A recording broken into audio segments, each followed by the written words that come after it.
제6장.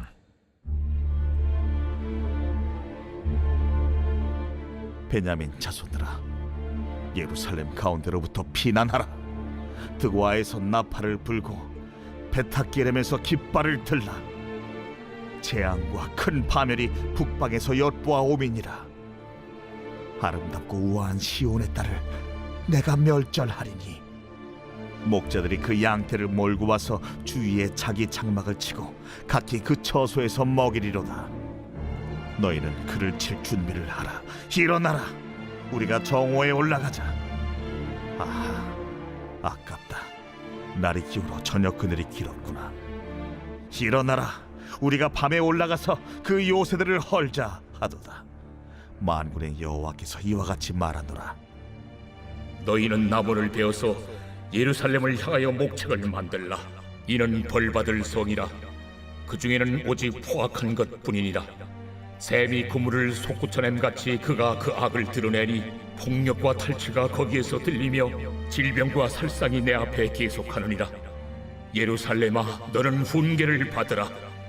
그리하지 아니하면 내 마음이 너를 싫어하고 너를 황폐하게 하여 주민이 없는 땅으로 만들리라.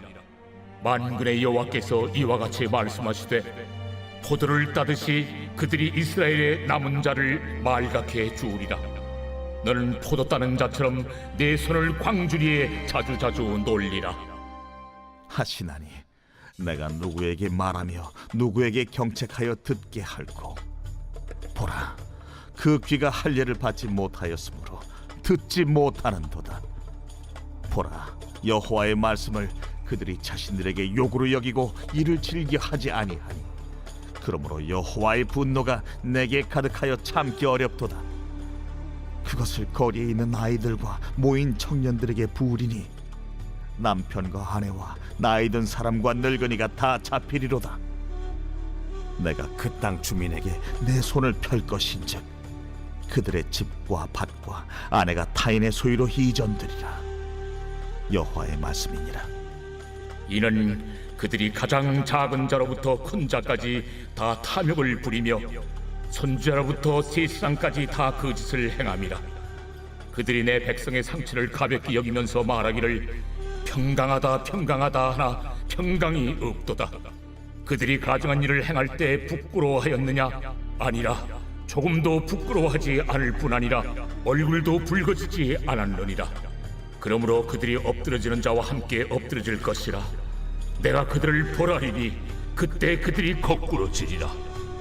너희는 길에 서서 보며 옛적 길 곧 선한 길이 어디인지 알아보고 그리로 가라.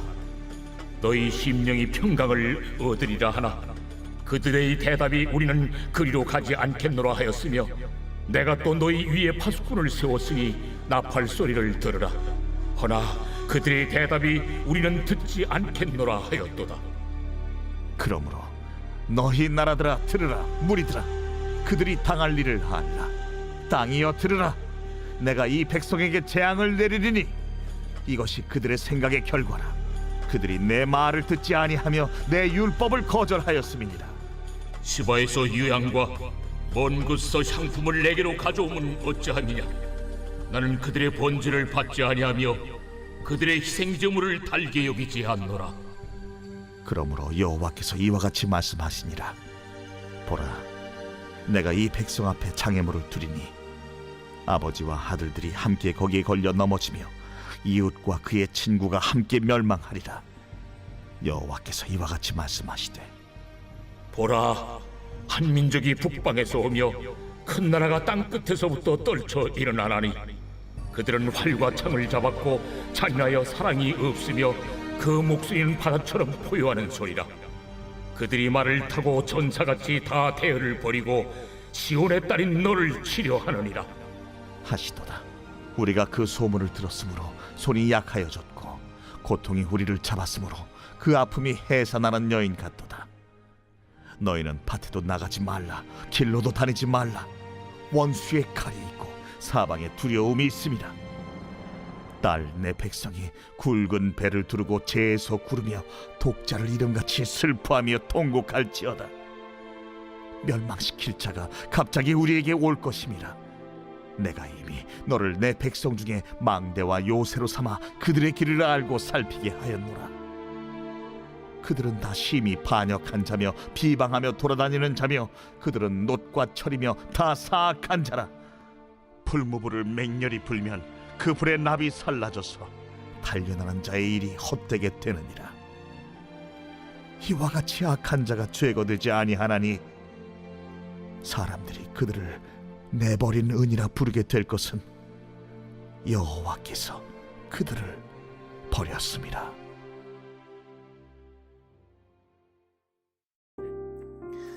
오늘은 예레미야 6장의 말씀으로 함께 은혜를 나누겠습니다. 예레미야는 요시야 왕 때 비교적 평화로운 시기에 사역을 했던 선지자입니다.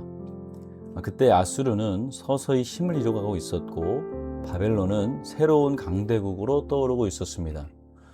남쪽에서는 애굽이 다시 움직이기 시작했습니다. 이런 급변하는 국제 정세 속에서 유다는 어느 나라를 의지해야 살아남을 수 있을지 고민 중에 있었습니다. 결국 요시야 왕이 죽은 이후에 유다는 급격히 흔들리기 시작을 했고 얼마 지나지 않아서 유다는 다시 바벨론의 압박 아래에 놓이게 되었습니다. 그 시대의 왕들과 백성들은 계속해서 강대국만을 바라보았습니다. 애굽을 의지하고 또 바벨론을 두려워하고 눈에 보이는 힘을 붙들려고 했습니다. 하지만 예레미야가 바라본 유다의 가장 큰 문제는 정치적 선택이 아니었습니다. 그들의 마음이 하나님께로부터 멀어져 있는 데 있었습니다. 오늘 1절 말씀을 보면 예루살렘이 유다 백성들이 가장 안전하다고 여겼던 곳이라고 말씀합니다. 1절 말씀을 보면 베냐민 자손들아 예루살렘 가운데로부터 피난하라 라고 말씀합니다. 예루살렘은 유다 백성들이 가장 안전하다고 여겼던 곳입니다. 그곳에는 왕궁이 있었고 성전이 있었고 제사장과 또 선지자와 또 율법과 제사가 있었던 곳입니다. 사람들은 예루살렘만큼은 무너지지 않을 것이라고 믿었습니다. 그런데 하나님은 그곳에서 피난하라고 말씀하시는 것이죠. 가장 안전하다고 믿었던 곳이 더 이상 안전하지 않다는 것입니다. 하나님을 떠난 성전, 하나님을 잃어버린 예루살렘은 더 이상 피난처가 될 수 없습니다. 우리에게도 안전하다고 믿는 것들이 있습니다. 가정이나 직장, 또 내 재산이나 경험들, 또 건강이나 신앙의 연수까지도 우리는 안정감을 느낄 수가 있습니다. 그러나 하나님보다 그것을 더 붙들고 있다면 그것은 어느 순간 우리를 지켜주지 못할 때가 옵니다. 하나님이 우리의 피난처가 되셔야 하는 것이죠. 본문에서 예루살렘은 아름답고 우아한 시온의 딸로 표현을 합니다. 하나님께서 이스라엘을 사랑으로 꾸미시고 세우셨습니다. 그들을 하나님의 백성으로 삼으시고 말씀과 예배와 은혜를 주셨습니다. 그러나 그들은 하나님께서 주신 아름다움을 하나님을 위해 사용하지 않았습니다.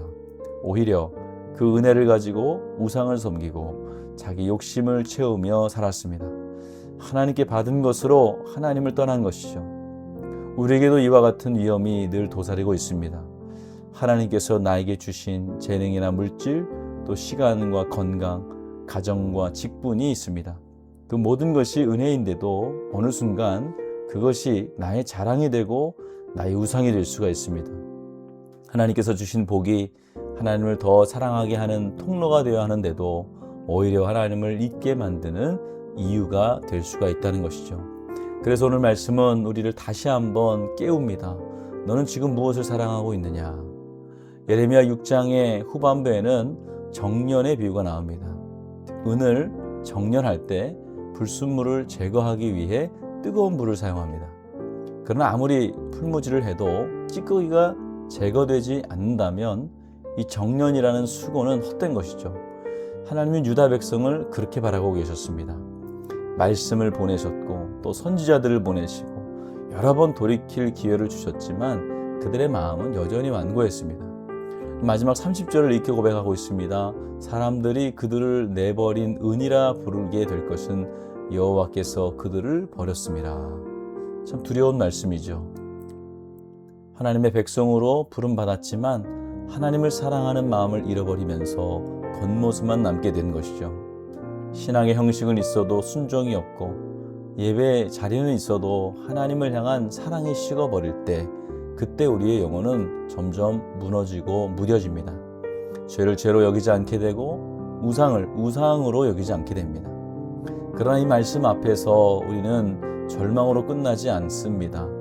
우리가 버려질 그 자리에서 예수님께서 대신 서셨기 때문입니다. 버려진 은 같은 우리를 위해 은보다 귀하신 예수님께서 십자가에서 버림을 받으셨습니다. 우리의 더러움과 죄를 대신 짊어지시고 보혈로 우리를 씻어주셨습니다. 우리 힘으로는 정결하게 될 수 없지만 주님의 피가 우리를 깨끗하게 하실 수 있습니다. 우리의 완고한 마음, 또 반복되어지는 죄들, 하나님보다 다른 것을 사랑하는 이 우상을 섬기는 마음도 주님 앞에 가지고 나아가면 다 씻음받을 수 있습니다. 하나님은 우리가 숨기는 죄를 드러내시고 버려진 은과 같은 우리를 다시 주의 손으로 붙잡아 주십니다. 오늘 이 아침 우리 마음을 조용히 살펴보시길 바랍니다. 내가 하나님보다 더 사랑하고 있는 것이 무엇입니까? 내가 의지하고 있는 애굽이 무엇입니까? 내 마음을 빼앗고 있는 우상은 무엇입니까? 그 모든 것을 주님 앞에 내려놓고 은보다 귀하신 예수님을 다시 붙드시기를 축원합니다. 주님의 보혈이 우리를 쓰시고 주님의 은혜가 우리를 새롭게 하실 것입니다. 오늘도 그 사랑 안에서 다시 시작하는 저와 여러분들이 되시기를 주님의 이름으로 축원을 드립니다. 오늘은 월요일입니다. 우리 나라와 민족을 위해서 기도해 주시기 바랍니다. 기도하겠습니다. 사랑의 하나님 아버지, 하나님보다 다른 것을 더 사랑했던 우리의 마음을 용서하여 주옵소서.